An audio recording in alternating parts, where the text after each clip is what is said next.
Hello everybody, they've given me a mic, although you may not need me to speak in a mic, but Tim will certainly have one.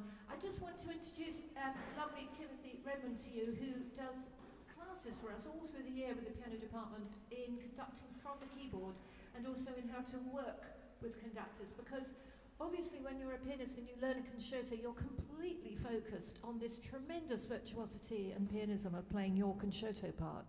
But then, of course, when you encounter the orchestra and a conductor, you realise you've got to do a lot of other things as well. You've got to know the orchestral part inside out, and you've got to learn how to give off all the right signals to the conductor. So we've got 6 pianists today, all of whom are going to play for each other, and some of these pianists are going to swap round, so you can see the difference between being the orchestral player and the soloist. So without further ado, and this will be about 2 hours long, this masterclass, I'm going to hand over to Tim Redmond. Thank you very much indeed.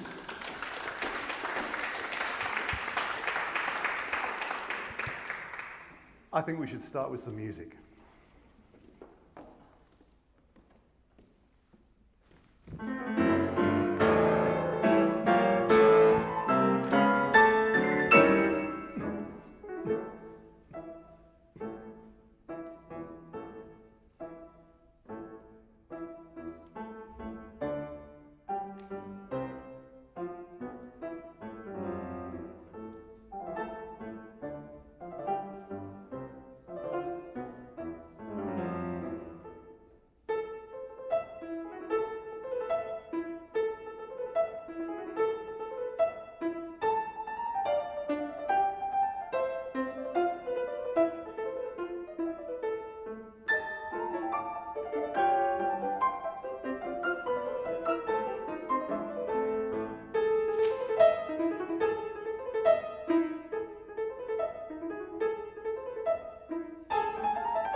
Well, what you've just witnessed is the first time that we've played through anything unbroken, isn't it?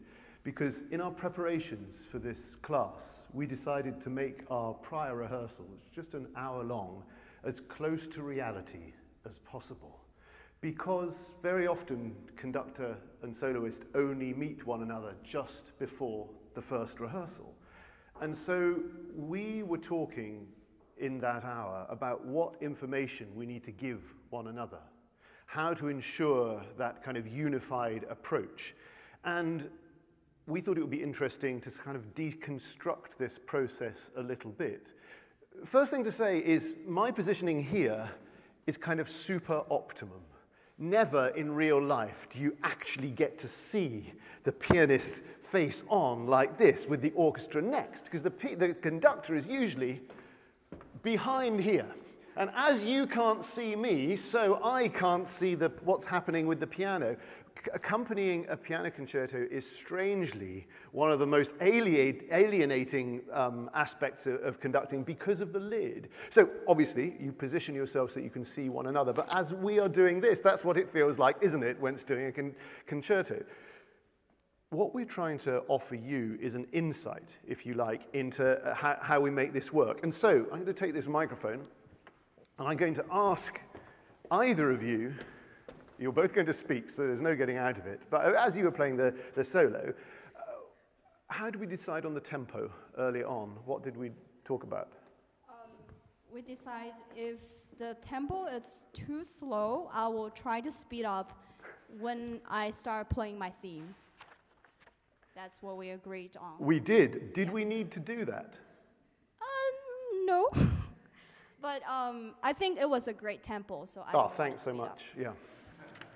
But that tempo happened because we'd talked about it, and so in the rehearsal we found a place where the piano was kind of owning it. Because at the beginning, can we just hear the orchestra at the beginning?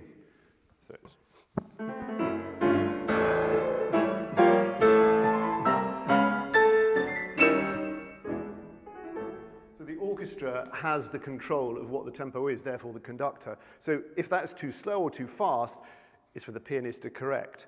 I tell you what, swap round. Let's do all of that same thing from the beginning. Give me that microphone back so we don't get too much amplified piano. And now let's talk about some of the things that we might discuss. And we said.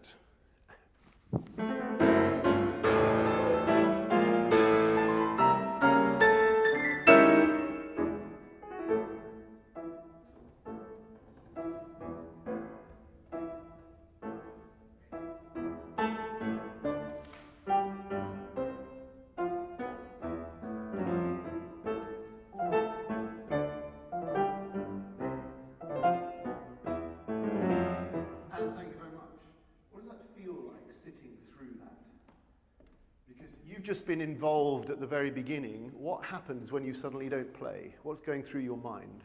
I think a little bit of anxiety. A little bit of anxiety, I'm not surprised.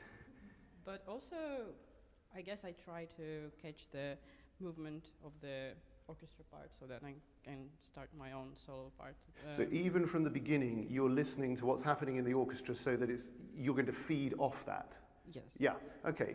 Well, I've just deliberately interrupted you a second before you were about to play to see how anxious you were feeling. So now let's go directly on the theme.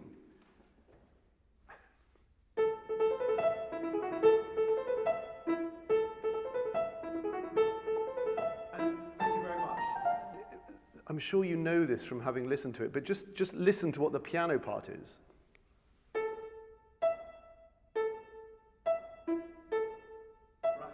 Tangles up those two threads, so even the piano doesn't get the theme at the beginning. Let's put it together. Here's the theme. And.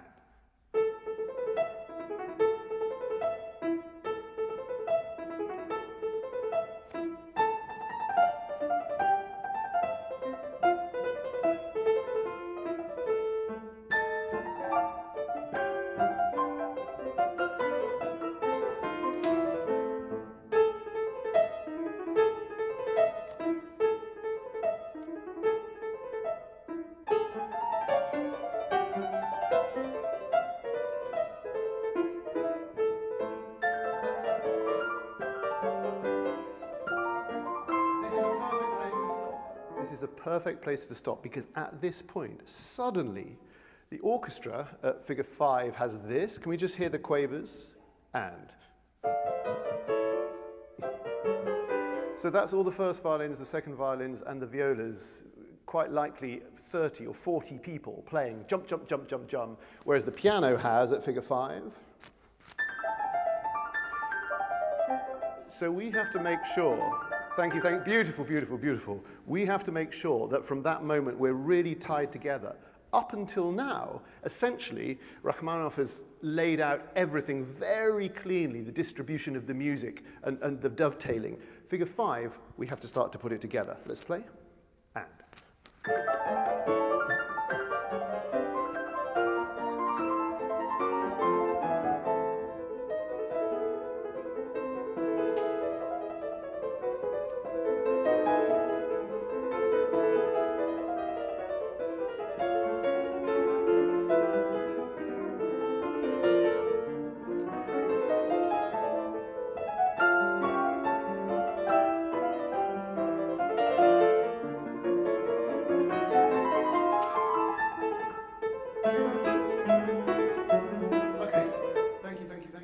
So even after the piano starts with the semiquavers, he quickly takes away the virtuosity and puts the singing line in the piano and the busy music in the orchestra.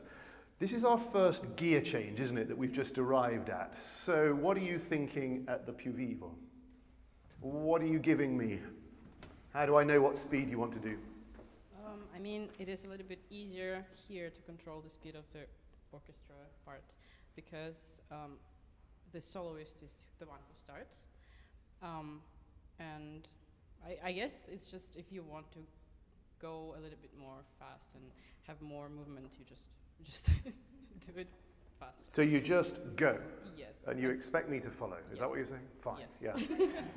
So interestingly, the immediate velocity is the doodle-doodle-lum in the piano, but then the violas take over, doodle-doodle-doodle-lum. So as the conductor, I have to be absolutely sure that you are committed to that speed because I'm giving the beat of the speed of the next beat before you finish that one. And I think that has to be in our minds, doesn't it? Let's go into it. Just go into the più vivo.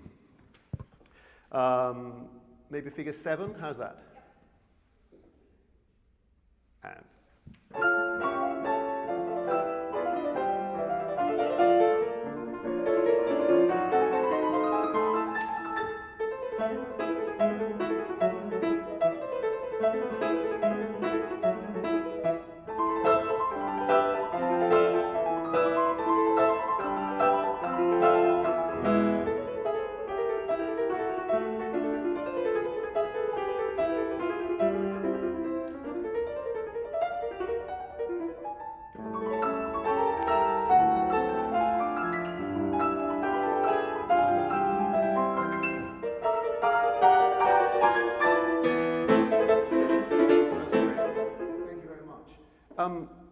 now that was really easy to follow. You gave that information clearly, but we were talking earlier about the fact that sometimes, as a pianist, you have the ability to go at whatever speed you like because you spent hours practicing all of that. Is it helpful to be with the orchestra, or does it feel restrictive when you've got other people trying to match your speed? Have you ever had that experience? For me, it's always good that the other people try to match my speed, but because I will want to match with them as well, so it might cause a bit of trouble there. So it's like a nice Nice trouble. accident. Yeah, Right, okay, yeah, all right. accident. It's like that. No, you just used the word accident. What do you mean by that? It happens. What's accidental? The speed that you arrive at? In the middle. Like, in the middle. yes. So it's about agreeing. So Yes. it's giant chamber music. Yes. Would you two swap round again? Let's continue.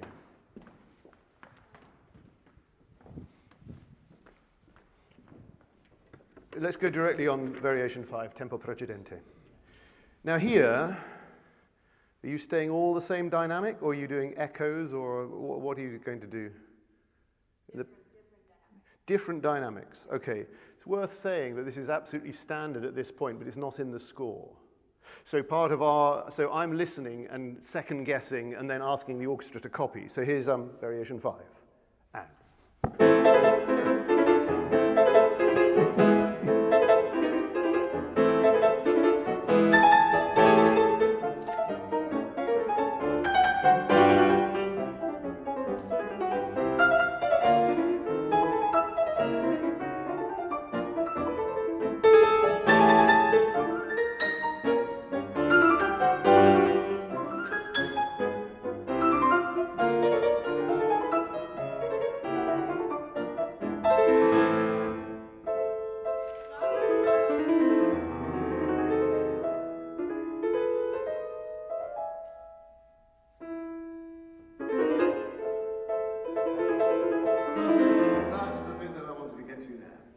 So in piano music, there's a tradition to write more notes than there are in the bar. So everybody else has a 2/4 bar, 2 beats. The piano has another at least 5, because it's all totally free, isn't it, in those little pause bars. We have to agree when the strings come in. Can you just play that violin chord at the beginning of variation 6? Now, with the piano, of course, the sound is immediate, but with the violins, they creep in. So, as the conductor, I am listening here to jom, jom, and I have to bring the violins in, and it's not an immediate sound, so there's a danger that maybe we don't get the tempo right. Let's try it again. Top of variation 6. And I'm going to do that again, so I will give the downbeat.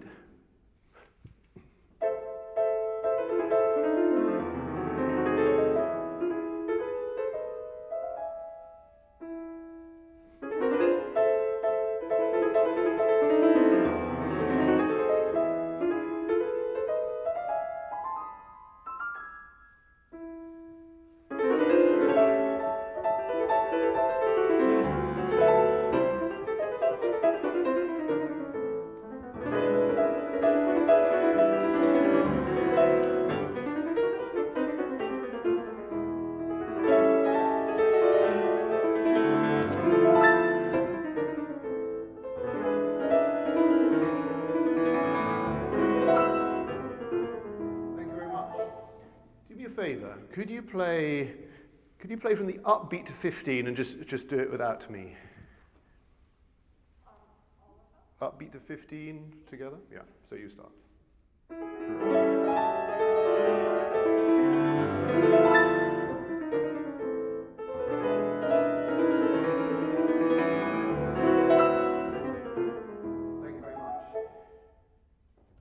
The simplicity and the musicality of accompanying one person disguises the complexity of what's actually happening there, where we have 50 different people on stage trying to play what the orchestra second piano represents.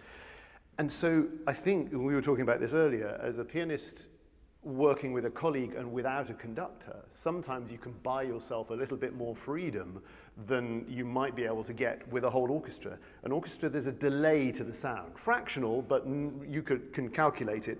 And so the conductor is an intermediary, has got to give a beat just before the sound arrives. And so something like this, I mean, you are being unbelievably clear and very easy to read. Thank you very much. But if you weren't, diddle-diddle-yum, tabadabadum, I would have to just bring in the flute or the clarinet, where I think you're going to land afterwards. So what are you thinking about now? What information are you trying to give me? I think, especially this variation, each entrance, I want to make it very clear for you and the orchestra. How do you do that, though? How do you create clarity? Body gesture. And eye contact. Yeah. Yeah. Are we noticing that? I mean, it's subliminal. We don't need to look at each other, but I'm just catching just that little gesture there is enough to tell me, oh, we've got some new energy coming. How did you learn that? Have you always done it, or did you learn it through experience? I learned it through experience. What happened before you did that? I didn't give a clue, so of course the orchestra and the conductor had no idea, like when to come in, and sometimes we just lost the track and we're not together.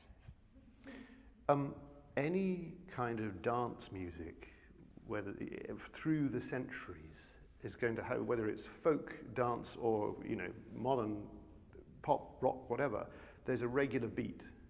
And the thing that classical music doesn't have is that. It's implied, but it's massively flexible. And the funny thing is that my job as the conductor is to imply that pulse, but silently. And in those moments, that little gesture is akin to what I'm doing as a conductor. It's those kind of unspoken pieces of body language that tell somebody, and now. And it's like talking with your hands. You invite somebody, here, come along. That's a slow gesture. Watch out. And we do all this all of the time. And as a conductor, you learn to refine that and channel it through the music. But you are my counterpart here, and you're giving me that information. So let's watch out for that again. Okay. Where were we? 15, upbeat to 15, yeah? And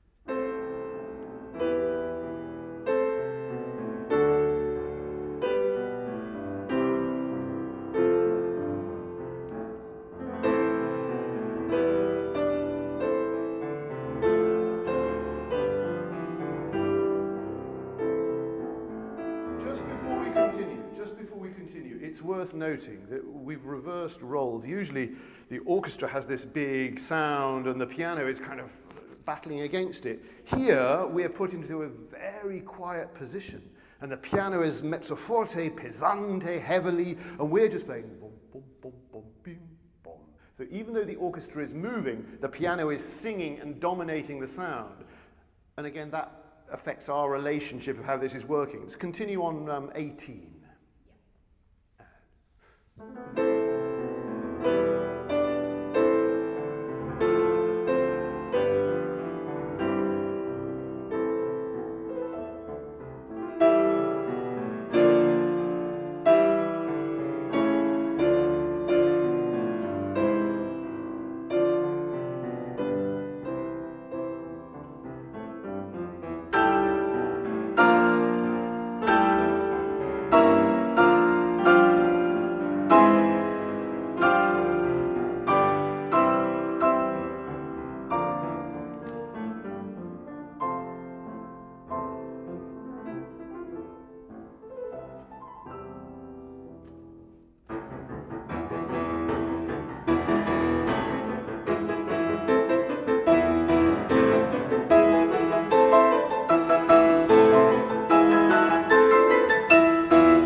This bit that we just got to here, something interesting is happening. Just play us what we have in the solo part.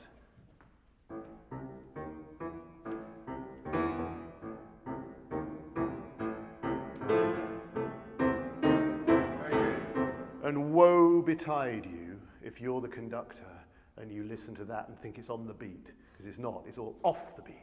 And then against it, the orchestra's got this.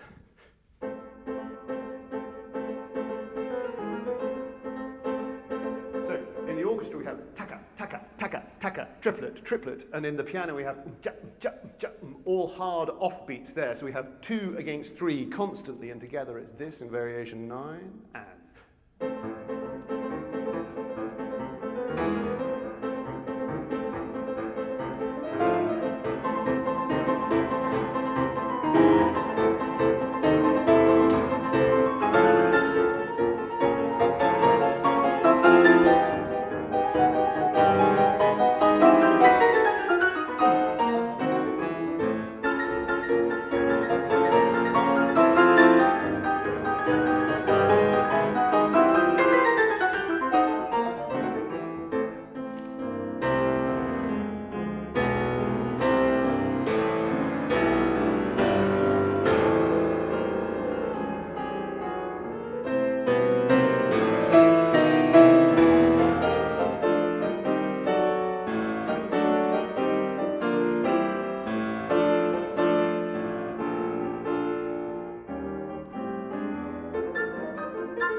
But just at the very end, as it peters out and you think that piano is in control, the very last note, bom, bom, there's a little glockenspiel, a bell in the orchestra that has to be together. So you've slowed us down, you've calmed things down, but you're not sitting next to each other. The distance between, I'm going to demonstrate. So if you're the pianist over there, first row of woodwinds, second row of woodwinds, brass, and percussion. There's a glockenspiel right here. Exactly. Bom. Thank you very much. And so that idea of communication is part of our preparation. that we have to get used to the idea that we're transmitting this not just to the audience, but right to the back of the orchestra. And woe betide you if you forget little things like the rum-pom, because it just feels so annoying, doesn't it? You'd never forget, I know, especially after this conversation. But we were talking earlier on about, certainly during this kind of the last 2 years and spaced out players on the stage, the things that we take for granted haven't been happening. The communication between musicians, it's not obvious. We have to be relatively close together for the music to flow in an orchestra. It's extraordinary. If you have a row, I mean, I'm near the cello section, but if you would have a row of cellos and there's a desk here and a desk missing and then another desk here, that gap will totally affect how the orchestra works. But if we were to come and sit here, behind the front desk, it's a direct line. It's extraordinary how it happens. So, when you're surrounded by strings who are playing with you all the time, it feels like chamber music, but when you're playing with people at the back of the stage, there's a logistical problem to solve, and that's where sometimes the conductor can actually be helpful. Let's swap round again, and let's go on to variation 11. Can we just stay in the piano that we are in, just because the height difference, we need to adjust. Okay, all right then. We continue.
Bravo, wonderful.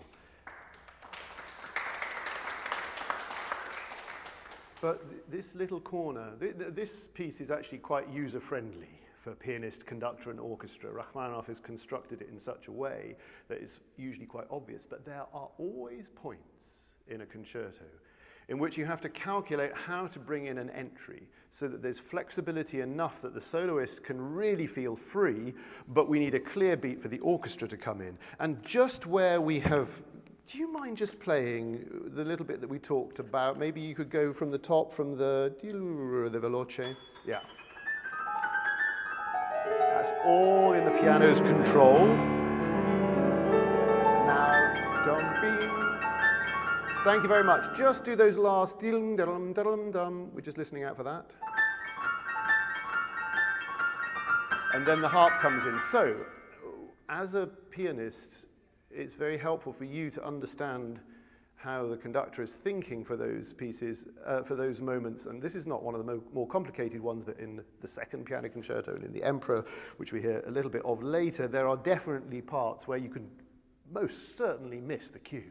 With the best will in the world. They are scary little moments, and there's an exhilaration when it arrives. At this point, it's the harp that comes in. And the harp, of course, kind of is making a glissando, so there's a kind of luxurious nature to the sound. But if that has to be a pizzicato, boom, or a timpani stroke, then we have to be together. And so what are you thinking there? Are you thinking about the pattern? Are you thinking, what's in your mind?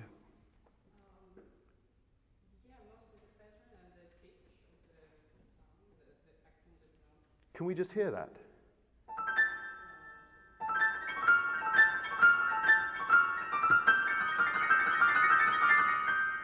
Absolutely. So that's what I'm listening out for, and that's what a pianist is feeding the conductor, those little key moments. That's fabulous. Should we continue? Variation 12. You start. 12? Yeah.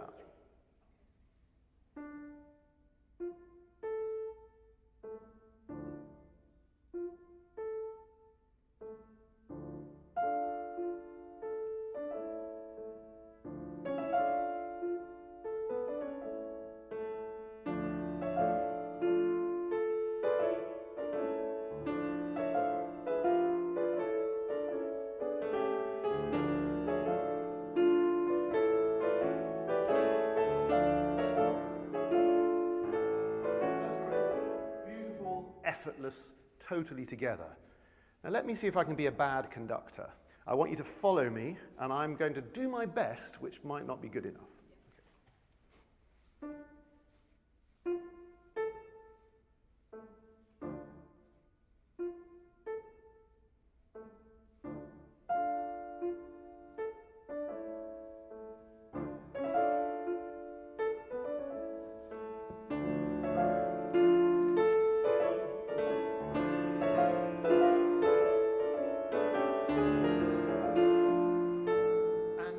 With me just getting carried away with the melody and not listening properly to what the piano's doing, I risk this whole thing feeling deeply uncomfortable. I'm going to stop now because I'm feeling deeply uncomfortable having done it. But it's very easy to happen. And the more a composer throws the rhythm, if you like, confounds our expectations of where the pulse lies, and this happens in, well, all the time in Beethoven for sure, but in lots of the Romantic repertoire, the whole point is that our ear is fooled to be thinking we're going in one direction, then it's taken in another. So when you're accompanying another musician, you follow with instinct. But to make my point again, if we had a large string section of 50 players, and that's without including any of the wind and brass, they're going to have to follow the conductor, and if the conductor's not listening, then we get unstuck. Let's try it one more time. Maybe we go directly on 32. Clarinet upbeat to 32. And...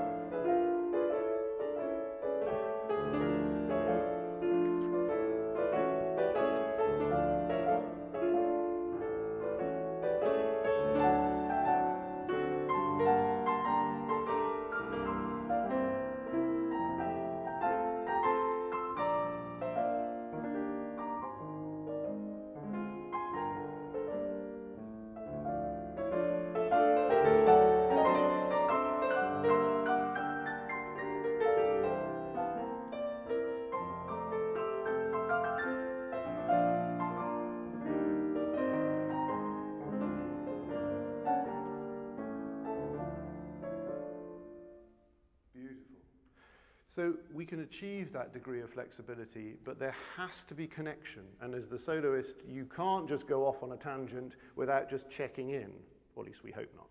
Swap around again, variation 13. What?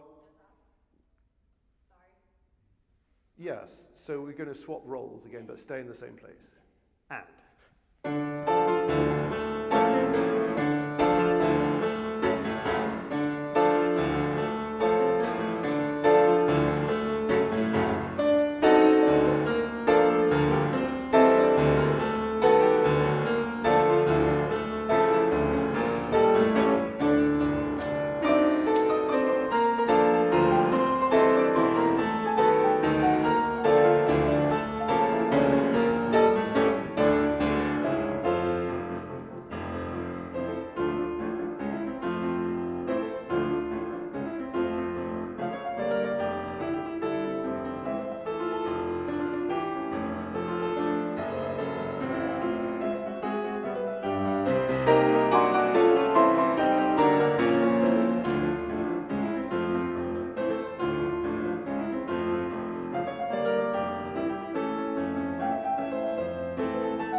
this next variation, 15, the orchestra is marked tacit, but has to come in a certain point later, sort of within. At this point, the conductor does not conduct the piano solo, even if they're trying not to get lost. But they have to wake the orchestra up, who've gone, it's variation 15 now. So I'm listening and letting the soloist play however she likes, but there will be a key point where we're just checking in to make sure it's going to be in tempo for the orchestral entry. Let's hear it.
During the course of that, let's think about it from the orchestral point of view first. Now, as the pianist also playing the orchestra, as a soloist who's also playing the orchestra role, you know what is coming.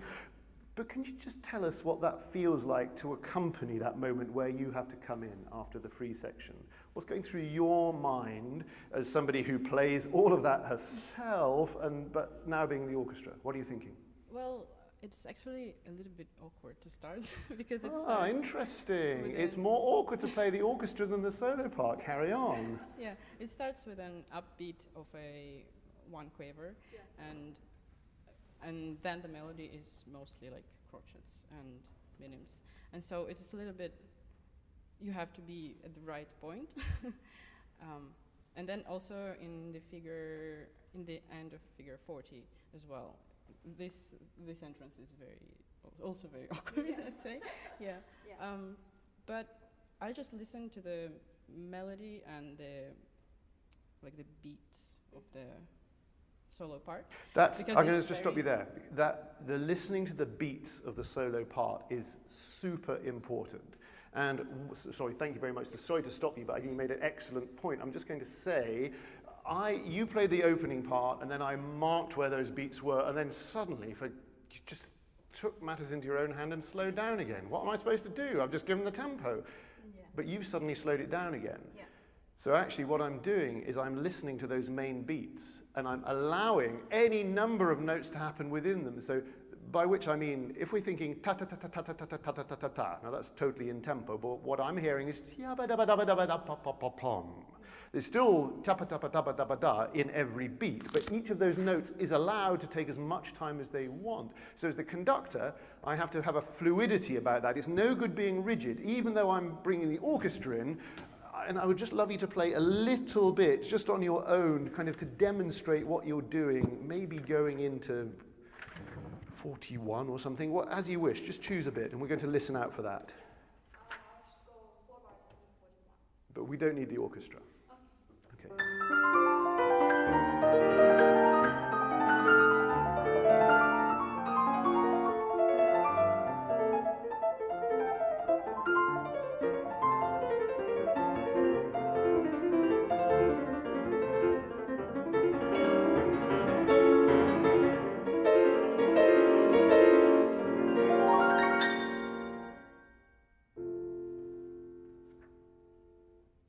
Wonderful. You can hear that flexibility in the tempo, but at key moments, it's in time. Diddle-diddle-diddle-dum, because the orchestra is playing.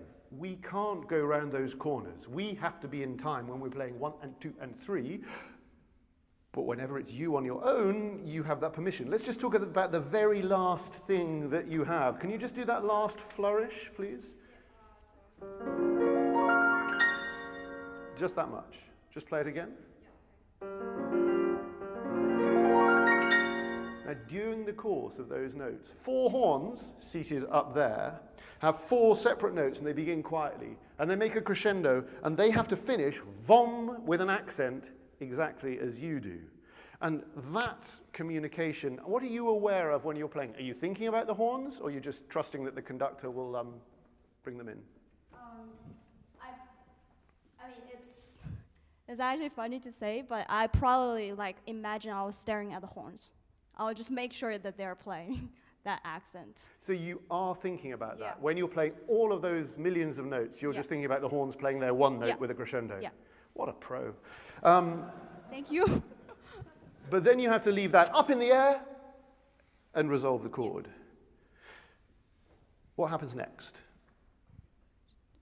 Orchestral solo. We've just finished this very fluid piece of music, and now the allegretto. Can we just hear the orchestra part?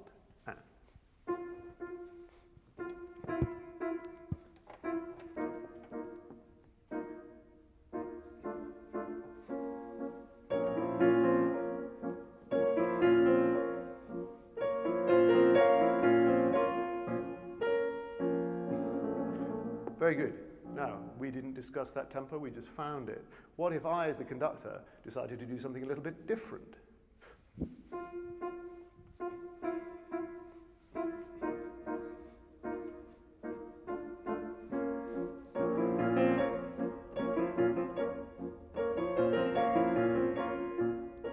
What's going through your mind if suddenly the tempo is not what you were expecting? It's too fast, obviously. I would try to... It's very simple, isn't it? It was just too fast. Yeah. There's no discussion about it. It was just wrong, ladies and gentlemen. I'm sorry. But I would probably try to slow down if it's... How would you do that? Because I have the semi-quivers, which is so I'll stretch it in expand it and to a slower tempo.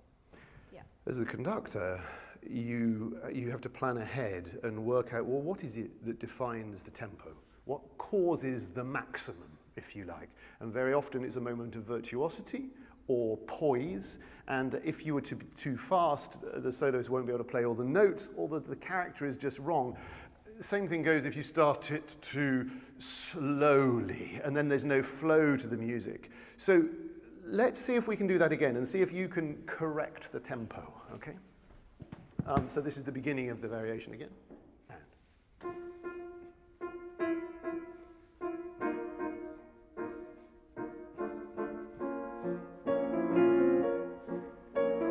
As if by magic.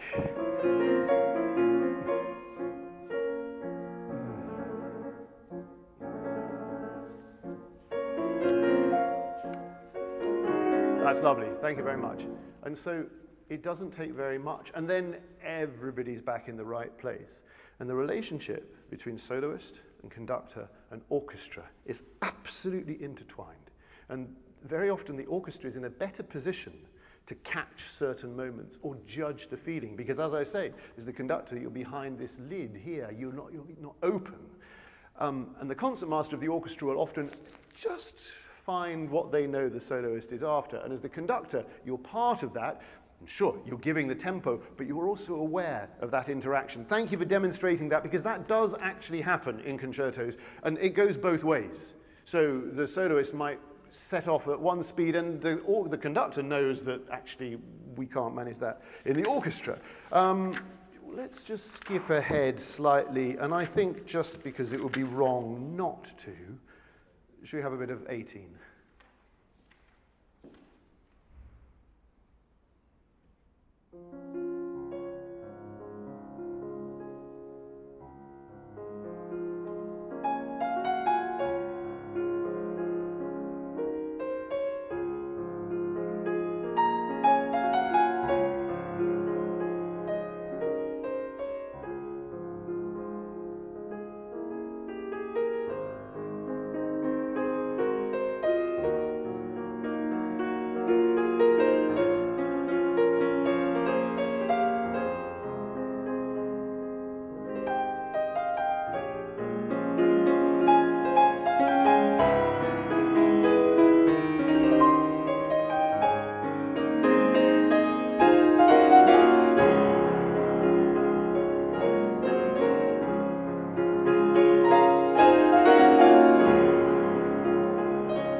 Beautiful, beautiful. I mean, we could have just gone on and on, but it would be very unfair on all of your colleagues if we were to do that.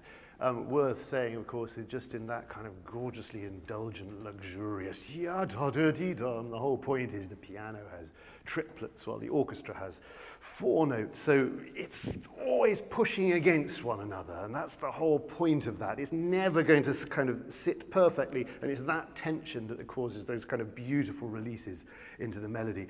Thank you so much. Let's have some Beethoven.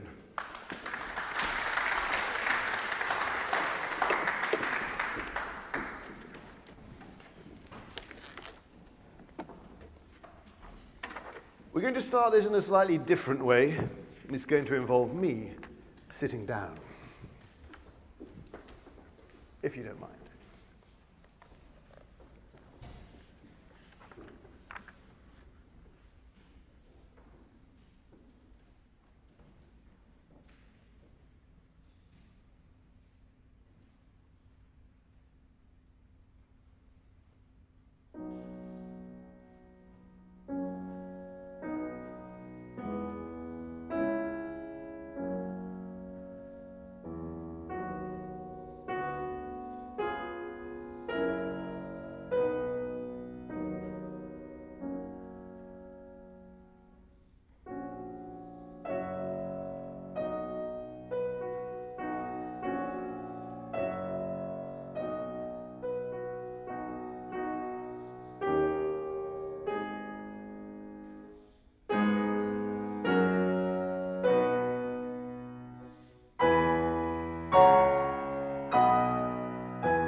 I'm so sorry to interrupt, but Beethoven has given us precisely 0 good places to let this music settle, because it just keeps unfolding and beautiful. Thank you so much.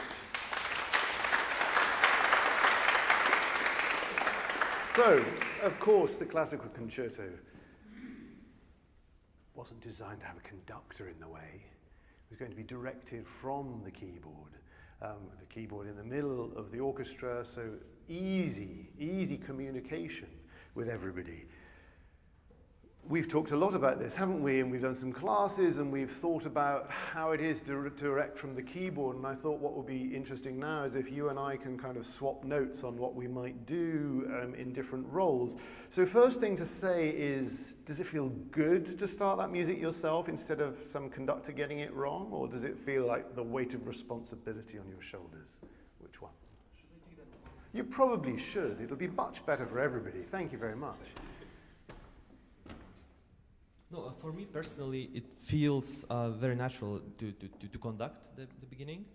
I'm just not sure about the fact, should I stand up or should I sit on the piano? Because I saw some pianists, they do sit and conduct. But somehow when I stand up, I feel that I have more control. And maybe the musicians respect me more as a conductor. And in that way, it's easier to convey my ideas. But this is just a little detail. Well, it's quite a big detail, sitting down, standing up, Yeah. sitting down. Because at what point do you sit down? And what happens psychologically? Are you relinquishing control when you go from standing to seated? Maybe I just pass the control to the piano. I see. And then I really have to, Okay, convey then my let's ideas. talk about the very opening. Can you remember which instruments are playing at the very beginning of this movement in the orchestra?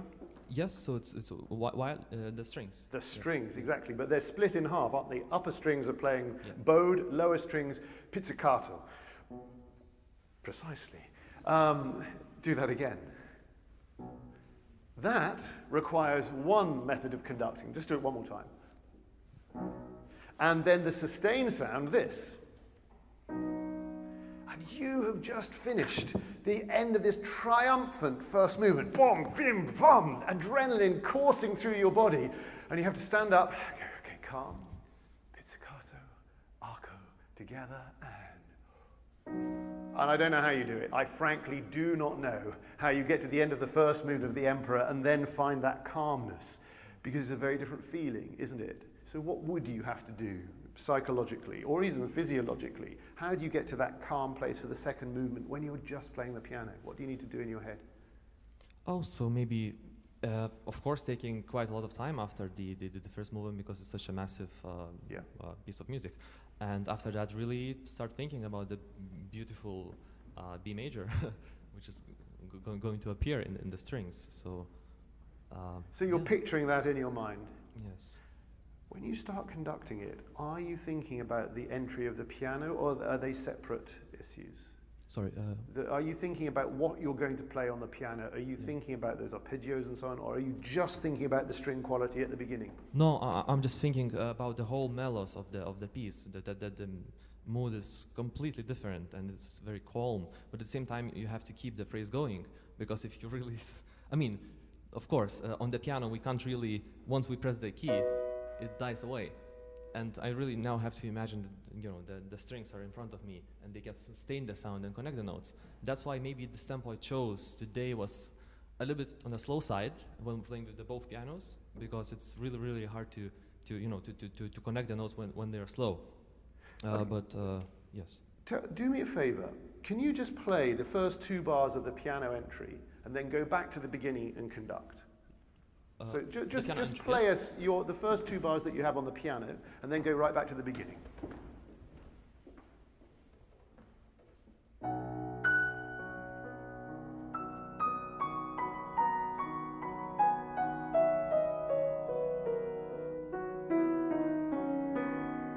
Beautiful, thank you. And now go back to the beginning and conduct.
So I think the point to say is you don't need the conductor, that the orchestra can play without.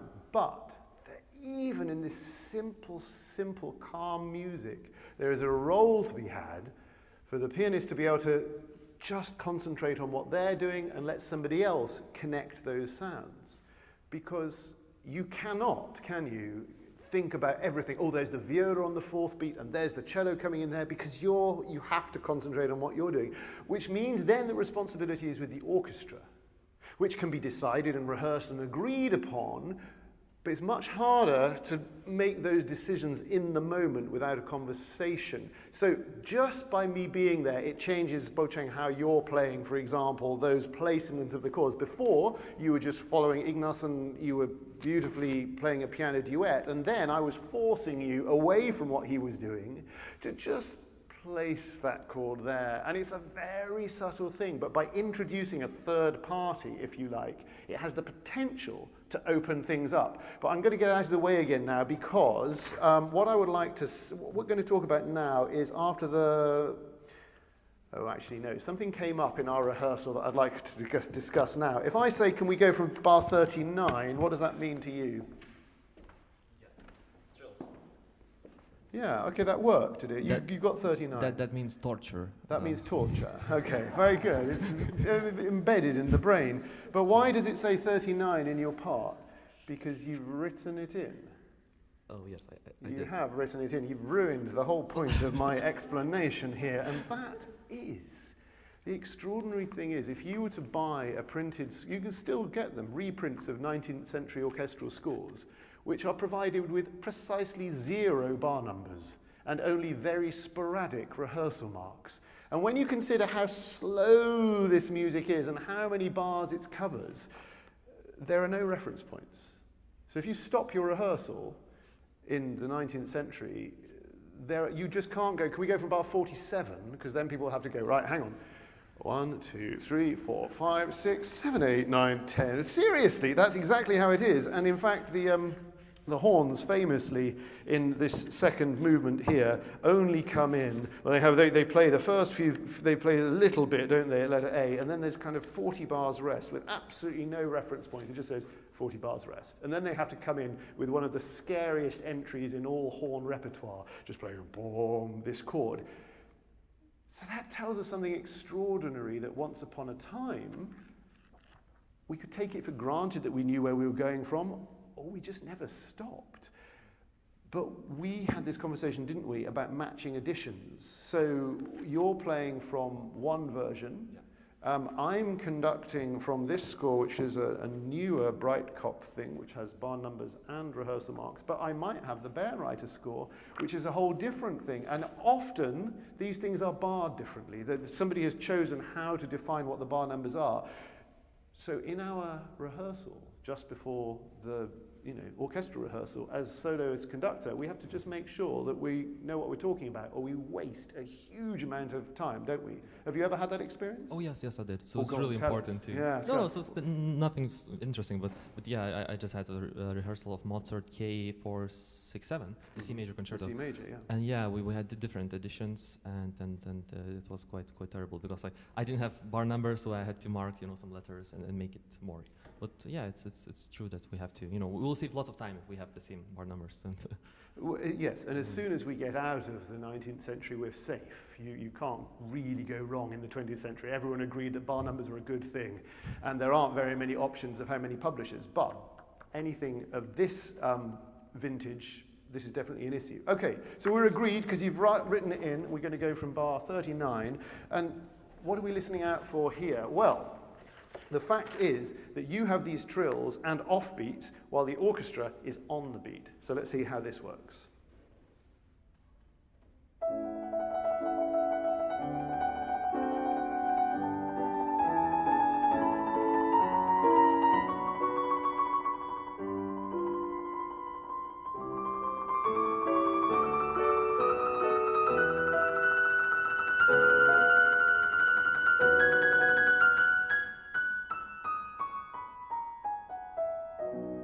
That one there.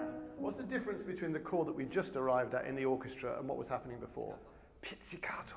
And just play us what you have, the transition bar from the F-sharp trill.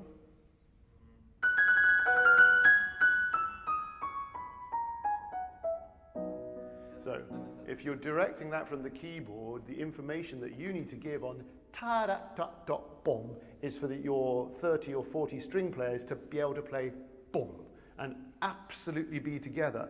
And if you were to be unclear and played ya-da-da-ta-ta, it just wouldn't work, because the concert master is being physical about how this is happening. Their head will go up, their fiddle will go up, and they will cue everybody else. Let's go and do this together. I'm going to conduct this time from the same place, please, which was 39.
Well done. We were talking about how to talk about some of these issues. It was very clear in the rehearsal that these guys are fabulous already at giving the information. So it's totally false for me to ask for things that is not necessary, because they're already giving them. So I thought it was interesting to kind of take this apart and show it from the other side. And I think for all of us, it's useful to think on behalf of the orchestra as well as what we're doing. Now, when I asked you what happened at the beginning, you knew that the upper strings are arco and the lower strings are pizzicato. When I said what was different here, you said they're all pizzicato. You know this music really well. I'm going to ask the rest of us here, how well do we know our scores? Be honest here. You say, yeah, sure, I know them a lot. And then, how do we learn that? I'm going to come across with the microphone, and you don't have to... Okay, how do you do it? How do you learn it? How do you learn what the orchestra does? You spend all of your time mastering this virtuosic piano part, and you're looking at a two-piano score, because that's how it looks, isn't it? So you've got a reduction of the score. Do you look at the full score ever? Yeah? Well, yes, but also it's quite useful right now to do this, because you have to do both parts. Yeah. So you're doing the orchestral score, and you also try to match your sound to the instruments that play. Say that again. You match your sound to the instruments that play. You try to, yes. So you're okay, but you respond to what you're going to hear. And at what point do you start to absorb that? Is that right from the beginning? Is it from listening to recordings? Does it come later? You've mastered the notes and now you look at the orchestration, or is it all from the beginning? I think it really depends how much time you have to prepare it. That's the first thing to say. Yeah. But I think most useful is when you do it all from the beginning. So you get to know the music first before actually really learning it. I don't know, memorizing right it or from whatever. The beginning? Yeah. Would you agree with that? Is that your process? Right from the beginning, if possible, you're going to look at the orchestral part? You can disagree. I think definitely it's very necessary for us to know what's going on in the orchestra, because at the end of the day, it's a concerto, but the orchestra is not accompanying us. It's like a process that all of us are doing it together. So I need to, like for me at least, I find it incredibly useful to know who is playing what. It makes me feel comfortable on stage if I know what's going to happen. Well, you know who your friends are. What's going on. That's beautifully put, that you feel comfortable on stage. I said at the very beginning that the conductor and the soloist meet just before the rehearsal with the orchestra, very often. Sometimes we get more time. But often the concerto soloist has almost no time at all with the orchestra. The orchestra's busy rehearsing the rest of the program. Oh, right, better do the piano concerto. We all know this, don't we? Great, we'll just run it through. Any corners? No, thanks, see you tonight. I mean, it really can be like that. So you have to go in with all of this information, don't you, to know what to expect. And I've had occasionally to work with a soloist in a situation where there's a lot more time with the orchestra than usual. And even somebody who may have recorded their concerto or played it a great deal, suddenly are going, never noticed that before. And I think you don't get the chance. It's not your fault. It's how the system is set up. You don't have the chance in the rehearsal to really absorb everything there. It has to be done in advance, and it's really interesting that both of you say that right from the outset you're thinking in terms of orchestral colours and finding out who your musical friends are. Good. So we just solved that little problem there, didn't we? And we're left getting into the last thing. Yeah, okay, what I'd like to do is just the very end of this. So maybe measure 74, if that works for you. Okay. So, and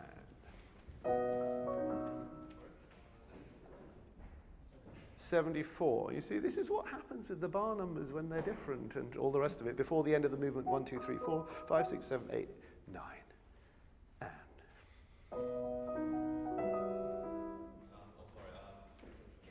Welcome to the reality of rehearsing with orchestra and piano. I wanted you to know the truth. Sometimes it's very mundane, but these things need to be fixed. Do we know where we're going from?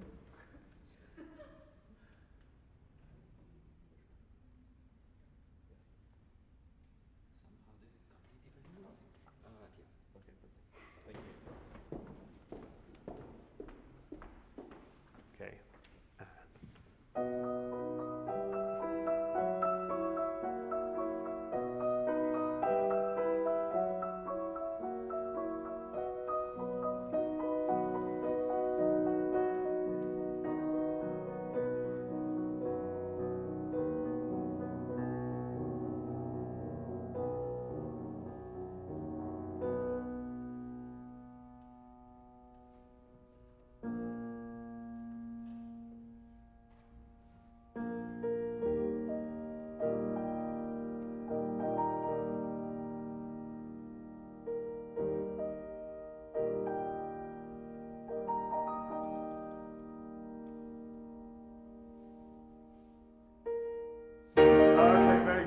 We just had to get into that last movement. But there's just one little corner there. Can you just play the B flat, the octave B flat? That's what I referred to earlier about that horn part. It's extremely low, and it goes on for a very long time. And although it's only one note, if the horn player gets that one wrong, everybody knows about it. But the connection, bom, pa-dum, is a very curious piece of notation, because can we have what's in the orchestra? So it's 3 and 4, bom, and then just do the just show us what happens there. That one, okay, and 4, bom, bom. Right, do you hear those? So the orchestra has dom, dom, and the piano ta-ta-yum. Extremely slow, this very, very exposed horn part, and if you were directing that on your own, you've got to bring everybody with you. I think you should try.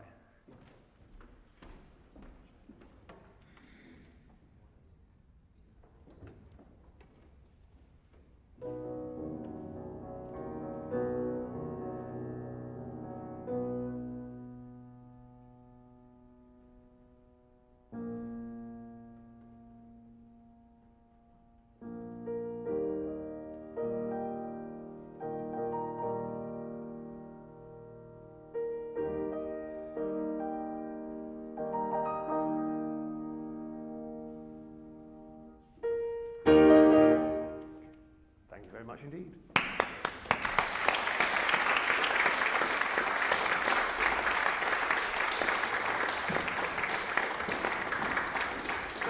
gentlemen, so we've had Rachmaninoff, Paganini, we've had Beethoven, Emperor, and now for this final slot, we're going to hear a little bit of the Ravel concerto, or quite a lot of it, we'll see in the course of things. And ladies, are we ready? Yes. And which way round are we starting? This way. Okay, fine. And you're going to stay on those pianos, or are you moving around, or will we decide? You'll move around. You're going to go for the theatre of it. Okay, great. Well, one of the things about the orchestral reduction is that we can get all of the sounds of the orchestra represented on the keyboard, except in this piece, one key sound. And I'm going to need your help for this. Ladies and gentlemen, your hands together like this, and with me, I need you to do this. Ready? Together. Here we go. Very good. One more go. And it's with that sound, the whip, two pieces of wood hit together from the back of the orchestra, that this concert starts. So with me, I'll give one, you clap on two. Ready? So it goes 1.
Again, no obvious place to start. Now, bravo at the beginning. Not bad at all.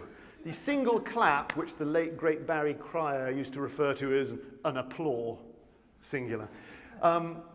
But that idea that the whip starts things going is the spirit of this whole piece. It's a piece of orchestration virtuosity, as everything that Ravel ever wrote for orchestra feels like. He's utterly in control of every aspect of all of these colors, and so both of you said that this was part of your learning. You've both performed this with orchestra. What does it feel like now with two pianos? Do you keep those sounds? Are you playing the piano or are you playing the orchestra?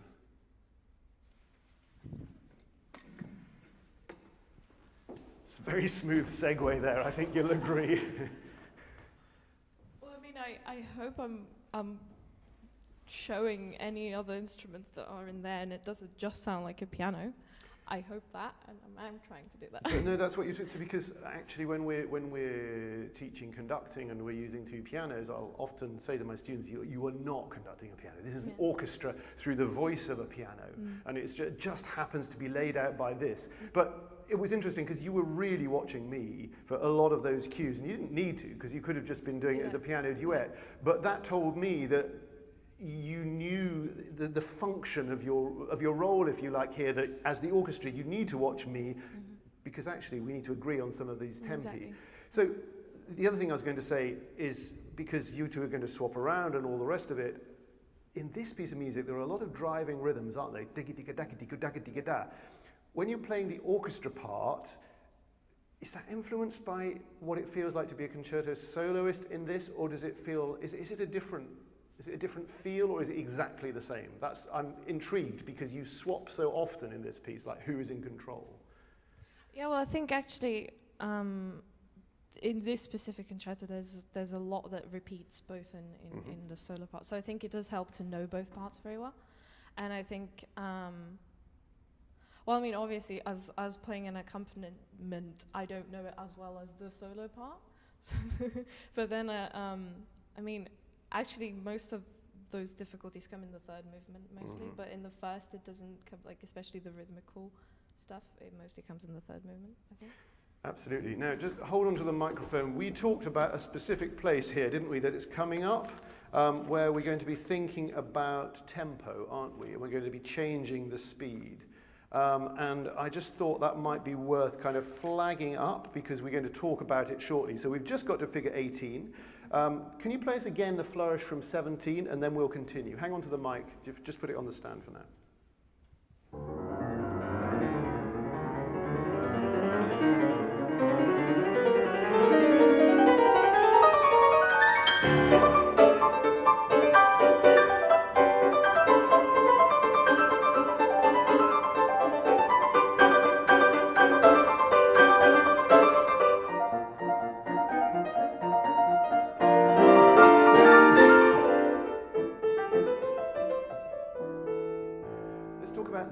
Little section there, just very specifically. Can we just listen to the piano 4 before 20, please? Da-da-da-da-da-dum.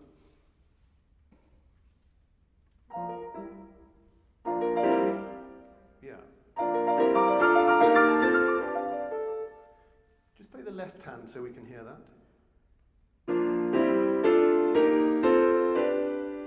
So I'm conducting in 2 beats. 1, 2, 3, 4. 1, 2, 3, and that's 1.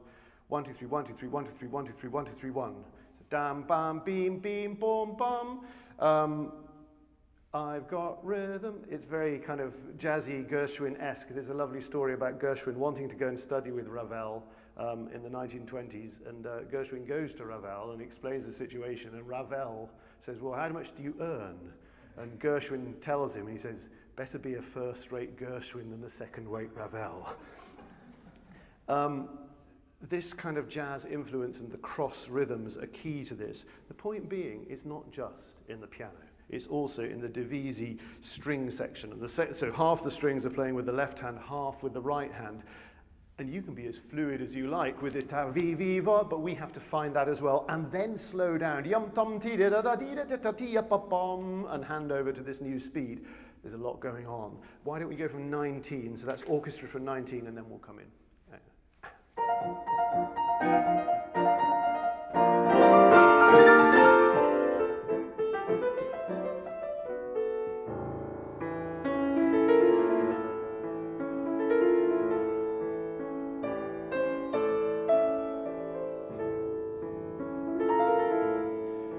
Very good. And as the piano kind of dissolves into this solo mode at the bottom, can we just hear the note in the piano, in the orchestra? Is a low A in the double basses, but it's more than that, because against that note is the tam-tam, that's like the big gong, so whoosh, whoosh. Each one of those low A's in the piano has this gong that has to appear with it, and then after 4 bars of that, then it's on the cymbal, a much higher pitch as well. So Ravel is playing with the texture and the timbre, and he's kind of, if you like, expanding the sort of resonance of the piano. Obviously, we don't have that sound with the piano accompaniment, but you can hear it with those bass notes directly on 20. And.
Exquisite, elastic, beautiful piano recital that you've just heard in the orchestra is unbelievably complicated. That we've got the flute going up, the piccolo going up, the piccolo going down, the flute going down, the clarinet, the bassoon taking over. All of this is dovetailed. Meanwhile, the horn is at the very highest range. It's extremely exposed, going up to a very top C. So that effortlessness on the piano, we have to conjure out of the orchestra when he's deliberately making life very difficult for us all. And that's an interesting degree of tension. I just wanted to say, because you've played it so beautifully, and I've never experienced such an easy version of that with an orchestra in my life, but thank you. Why don't you swap round and let's hear the cadenza going on.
So, thank you for that amazing cadenza. What happens at the end as we go into 27? What do we need to do there? As you, as the soloist, what do you need to give me into 27? Do you have the microphone there? Yeah. Well, actually, I do like to do quite a bit of, well, I mean, a bit of a rit into the 27. Mm-hmm. So, and some people just do it very much in rhythm, but I think it works. Can you just show us both, please? Can you just play as you wish, the bar before 27?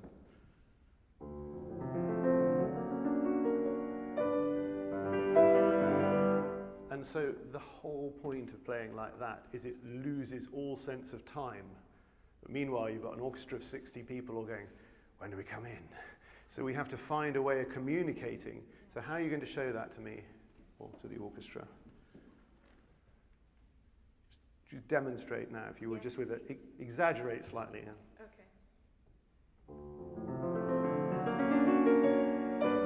Okay. So it was very subtle. So basically, your head moved that way, and it arrived just as the chord. So there. So these kind of cues vary from situation to situation and from person to person. But we can read one another, and it's a question of arrival there. So sometimes it's just with the eyes, sometimes it's with body language as well. Let's do it, and then we shall carry on at 27. But again, I'm going to get in the way of that accelerando, because we'll talk about it. Okay. Should I start a bit earlier? Yeah.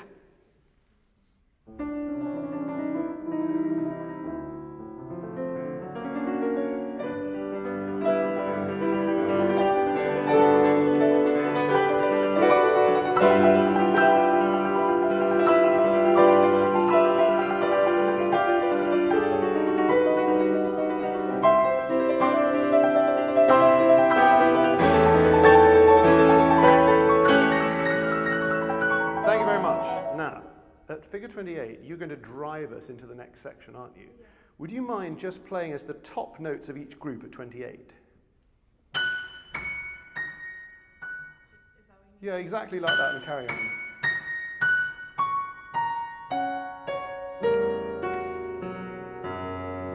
Okay, so what I'm listening for, and indeed everybody in the orchestra, because orchestras are so familiar with these corners, they know them by heart. They're listening for those little cues, and then we're together. So let's just try that 28. And.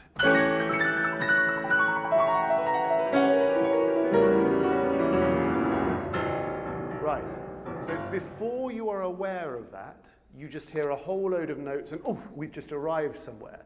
But as soon as you have been let into that little secret, watch piano concerto soloists. So they just give this key information, and that is how we line up.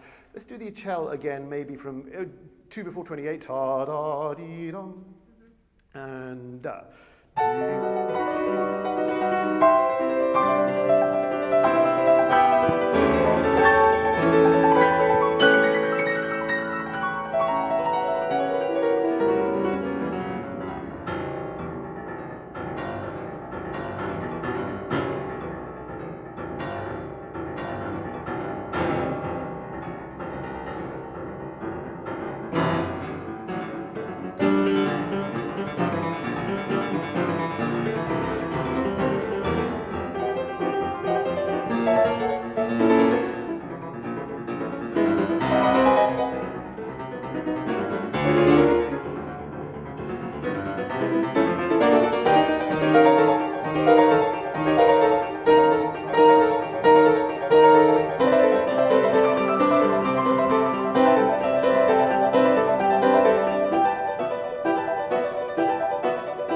can you just do the yeah.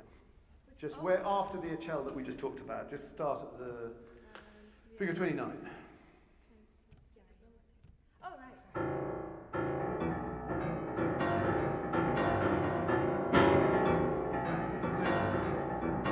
We've got got these kind of fractured, splintered, exciting, sort of fizzing beats, but underneath is that dum, dim, dim, dum. It's not always the bass note that's most clear because other notes are being pushed out, but what we're listening to in the orchestra is that pulse, and every 4 bars or 2 bars we just go boom. It's very simple. Just let's hear it then. And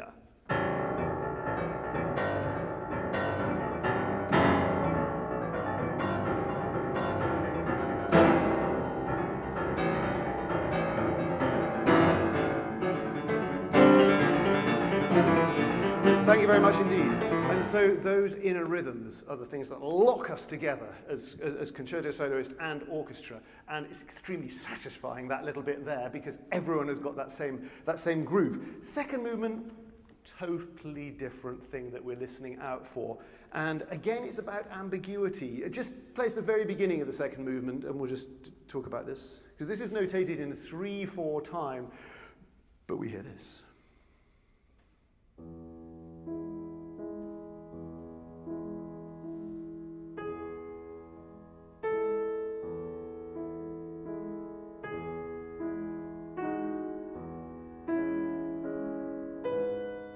Beautiful, thank you.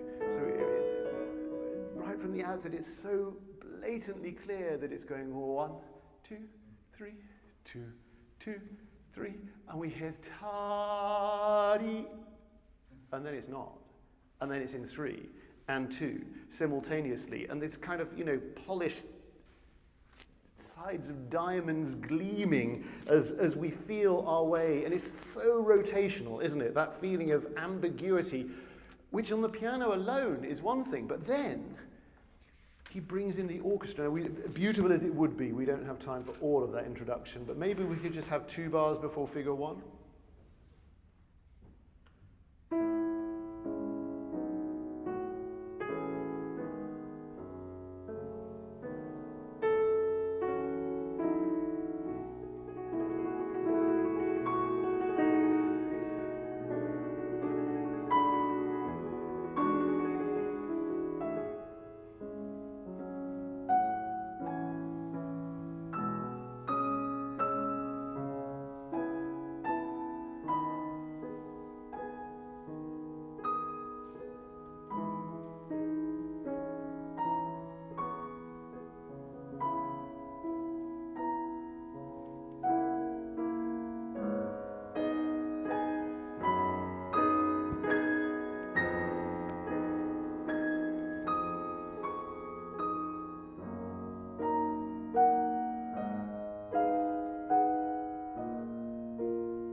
Reversed roles now. Thank you, thank you, thank you, thank you. And so the piano is accompanying. It's hard to discern when it's the 2 pianos together, but all of the melody are played by the woodwinds. But again, at the very top of their register, it has to sound effortless, but they're working so hard. It's like watching a ballerina on point, and you know how hard they're working, but it has to look graceful and beautiful and effortless.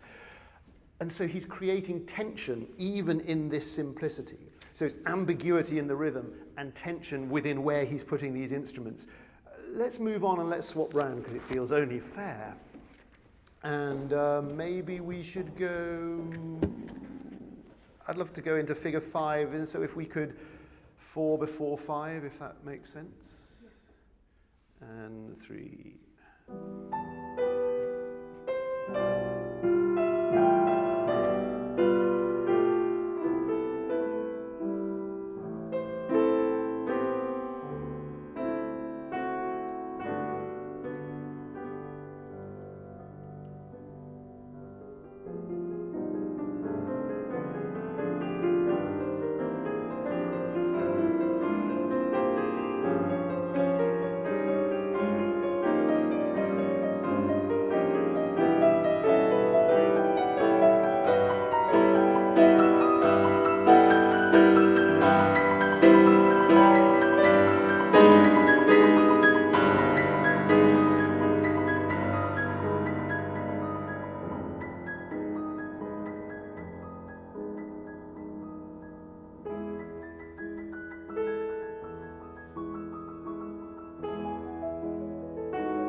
ask everybody listens to these three strands here, because they fit together, but they're entirely independent at the same time. So you have the English horn, the cor anglais playing the melody at figure 6.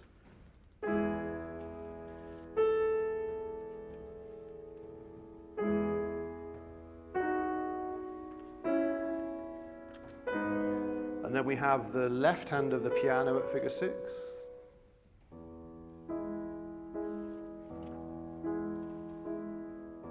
So that's what we had at the beginning, the 6/8 and the 3/4 together. But then in the right hand, just play with what you have at figure 6.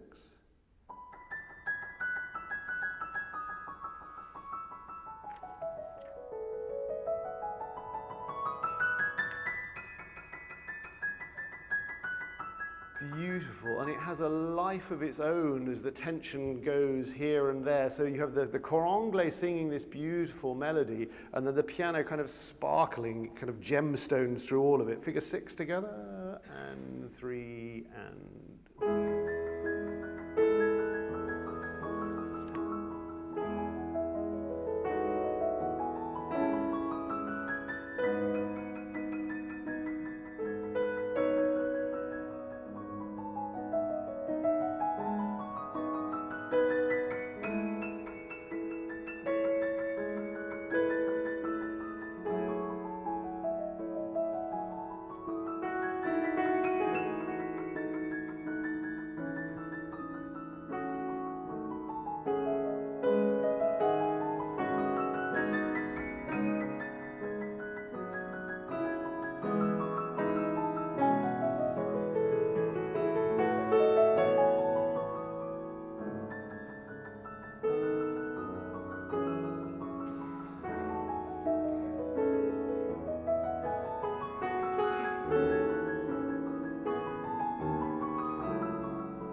Beautiful.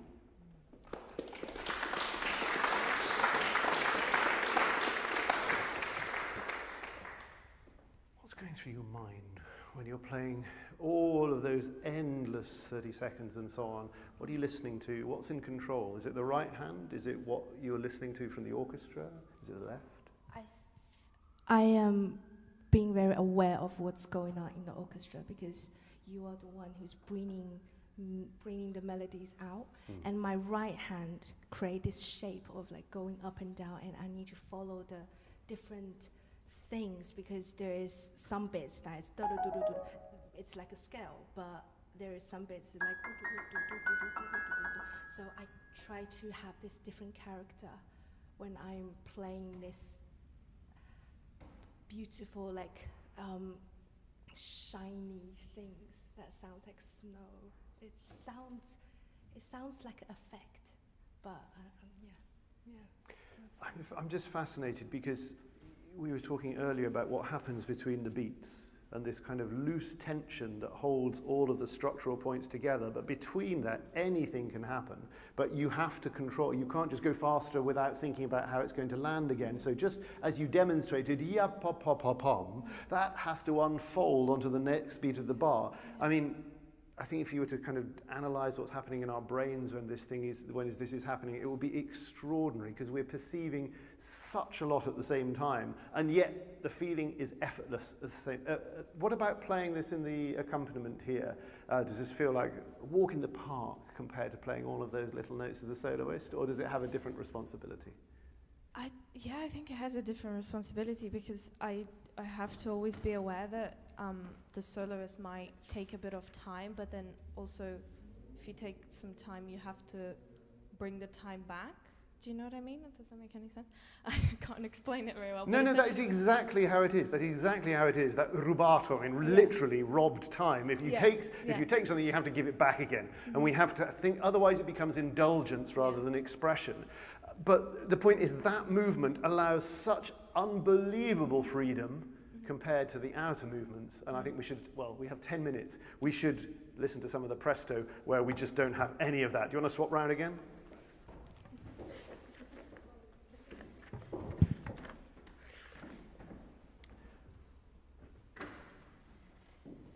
And I would like you to just start this off playing as a piano duet. I'm just going to watch you.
The point is, whereas in the second movement we have ambiguity, here we have assuredness.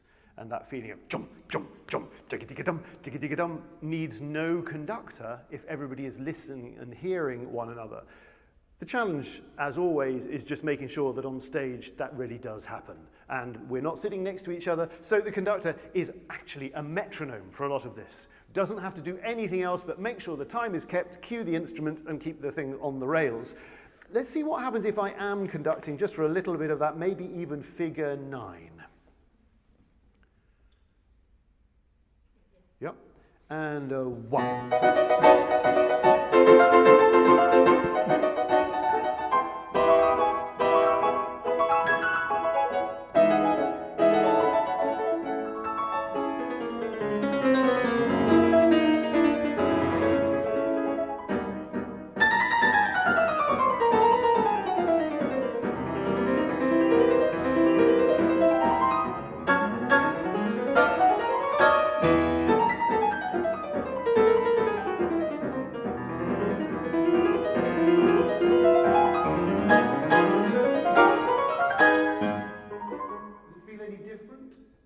somebody else involved or not? Or is it exactly the same? A little less freedom. Take the microphone and say more about that. I had to say. Less freedom with the conductor there. Yes, I think especially when you start new sections, for example, at 11, you know, we might, if we're just doing just the both of us, we might take a bit of time before that. And then with you, it's just all... I was deliberately driving that yeah, exactly, because precisely what you did before was just gently ease into it in a very musical and totally impractical orchestral way. Because our wind and brass are over there, they can't do that. So finding that balance between the two is really important. Exactly. But that's very interesting that you articulated like that. You felt less freedom. So conductors are useful, but sometimes they stop you being expressive. I didn't mean it in a negative way. No. But I think it is a negative way as well, because you have permission to do anything when it's two pianos. Yeah. But in reality, that's not an option. You can't suddenly take time there unless it's pre-agreed. Yeah. But I wanted to actually give you that scaffolding so you didn't feel that you could budge. But sometimes that is actually freeing as well, because you don't have to worry about keeping in time, because that's my job. Let's carry on. Figure 13.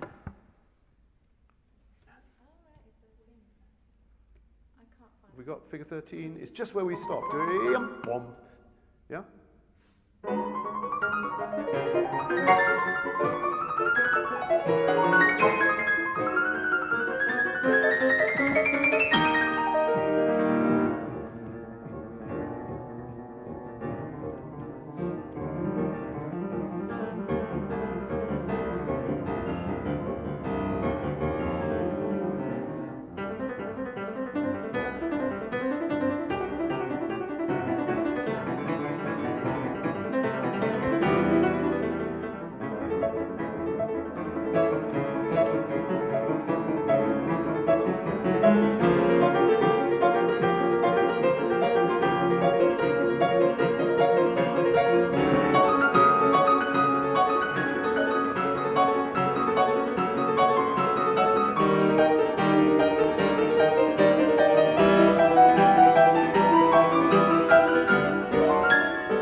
So, ladies and gentlemen, a big hand for all 6 of our fabulous pianists today.